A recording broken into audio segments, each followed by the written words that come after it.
for the last more than a decade in both the continents, in Australia and Pakistan.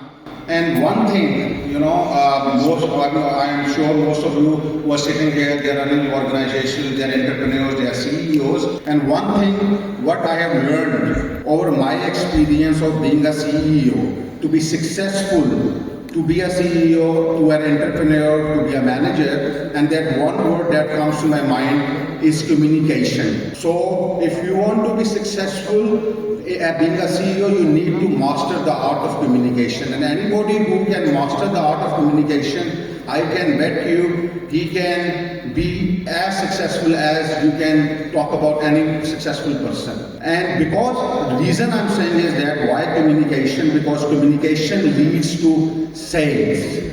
And sales is what every business needs. You can have the best product in the world, you can have the best team in the world, but if you don't know how to sell, it's just gonna be sold. So in order to lead to sales, you need to understand what is communication. And with communication, how I will share a simple story with you. How did I realize about that?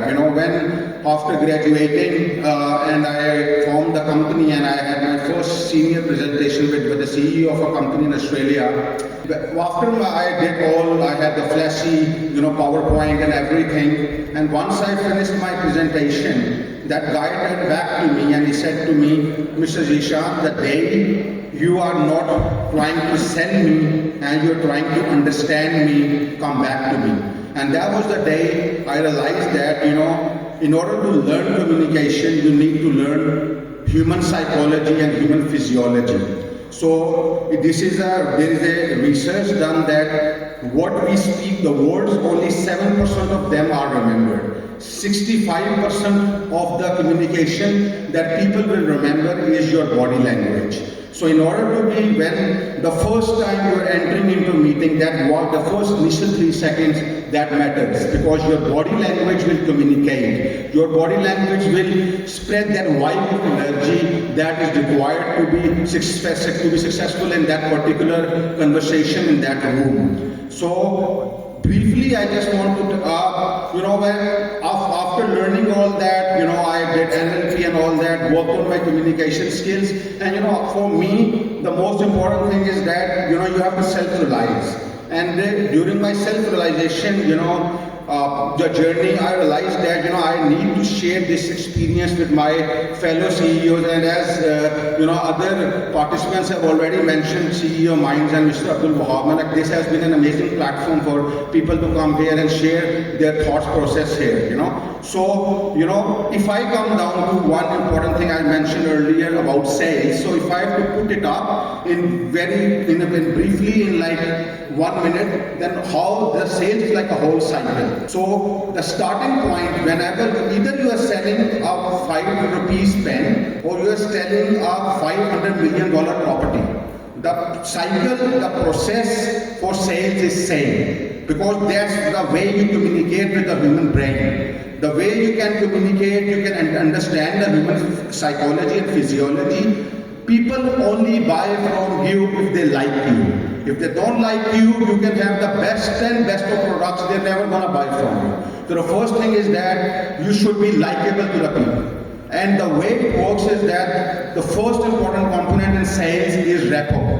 When you are entering into a room, you need to know how to build rapport. There is so many techniques on rapport. You should go and learn that, because without rapport, as I said, if they don't like you, they will never gonna buy from you. Rapport, the second thing is discovery.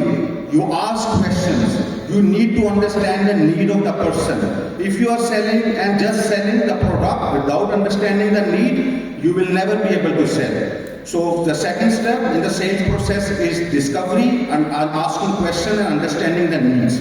Based upon the needs of that particular individual, you recommend the product. Third stage is your product recommendation, where you link the features of your product with the needs of that particular person.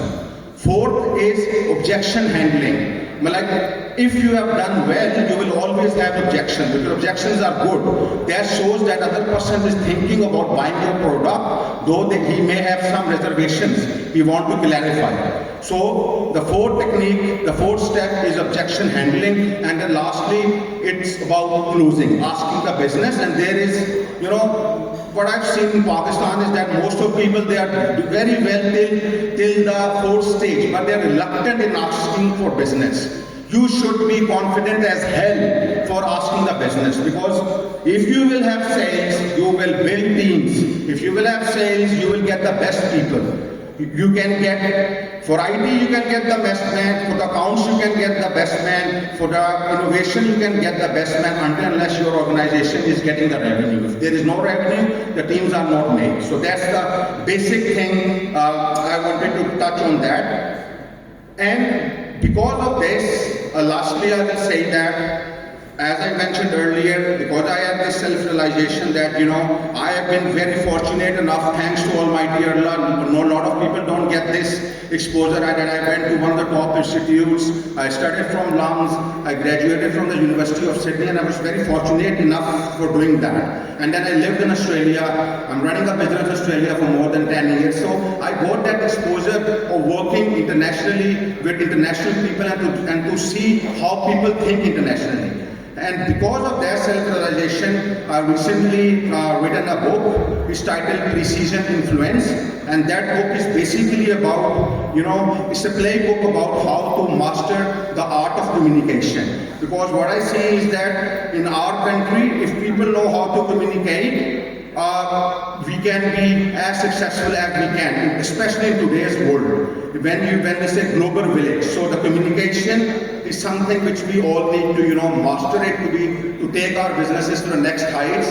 और जैसे वो कहते हैं उर्दू के अंदर कि अगर किसी को बोलना आता हो तो वो कभी भूखा नहीं मरता. So it's as simple as that. Thank you so much for your time. Thank you.